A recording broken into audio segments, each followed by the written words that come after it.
Language learning can be such a tedious process that we can often feel trapped with the worst habits of language learning, and this interferes with our learning process. Here are 6 of the worst habits of language learners and how to break those habits.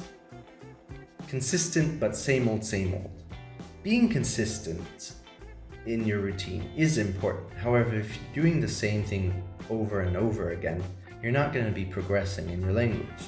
And as a result, you feel like the language is unconquerable. Here is how to break this habit.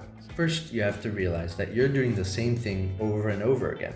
And then, as an example, when I was younger, I tried to learn Brazilian Portuguese on Duolingo. And even though my routine was fairly consistent, I was only learning the sentences that Duolingo was providing.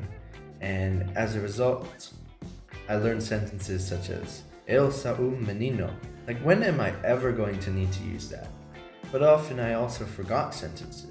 The one issue I had with that was I didn't dive into the cultural aspects of the language, like media can often do. What you have to do is get out of the same old learning style and start learning the cultural and society of that language. Talk to people, which leads me to the second worst habit, the no talking habit. This is when you are learning everything on paper or electronically, and you're basically reading and writing, and you can be good at this, but at some point you are going to have to speak in the language. So why not start from the beginning? Start as soon as possible. And some of you might be saying, oh, but I'm shy when it comes to speaking in other languages, or I'm an introvert, I hardly even speak in my own native language, or even I'm a perfectionist and I get embarrassed if I make mistakes. So here's the thing, there's no shame in making mistakes. Heck, I even make mistakes in my own native language. Find a friend or any language partner and talk to them. There's not much I can say, but to get out of your comfort zone and just start talking. In the end, it will be worth it. The next worst habit is the binge learner. This is when you are studying for 5 or 6 hours on one day, 30 minutes the next day, and maybe none the following day, and then a few weeks later, 6 or 5 days, and yeah, you get the point. Hate to break it to you, but there is no mystery as to why you are not progressing in the language. It actually has been proven that studying in small chunks every day is better and more effective. Even studying every day for 15 minutes with consistency can get you pretty far. However, I would recommend 30 minutes a day at least with vocabulary, grammar, etc. Anything you do to learn the language.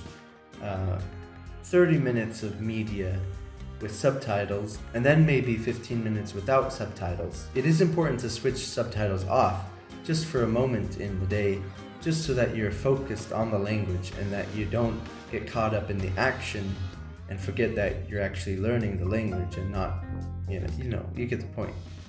The next worst habit is the streak burner. This would be when you are caught up in Duolingo, and I'm not trying to diss Duolingo or anything, but any app that shows you your streaks can really be a burner. No kidding. I actually have an app called Lingo Deer, which specializes in Mandarin, Korean, and Japanese, and it has streaks and rewards that you earn. And so this can be very distracting in your language learning process. And let's say you have made it on Duolingo and you have a 2,000 day streak, and all of a sudden you lose the streak. Man, all that work is lost? Ugh. Streaks are stressful and are not ideal for observing your progress. I do not even care about the A1, B1, C1 level system or the HSK level systems. Yeah, they don't define your skill level. I was at a B2 level for German a couple years back, and I could understand a lot, but I didn't speak it well. So language skill is defined by how much you use the language and how much you speak in the language. The next worst habit is the standstill. This is similar to the first one, where you're stuck and you don't know how to conquer the language. However, the difference is that you have a decent understanding in the language and you're intermediate-ish, so you just do not know what to do next to progress. Do not let this lose your motivation for learning that language. The same way you learn from the beginning will not usually be helpful later on. Except media. Media can help in any level of language learning. Be curious about things. Dive into culture as much as possible. I will dedicate a video specific to this habit, so subscribe and click the bell to get notified for all of my releases. And yeah, the final habit on the list is the quitter. This can come into two main forms.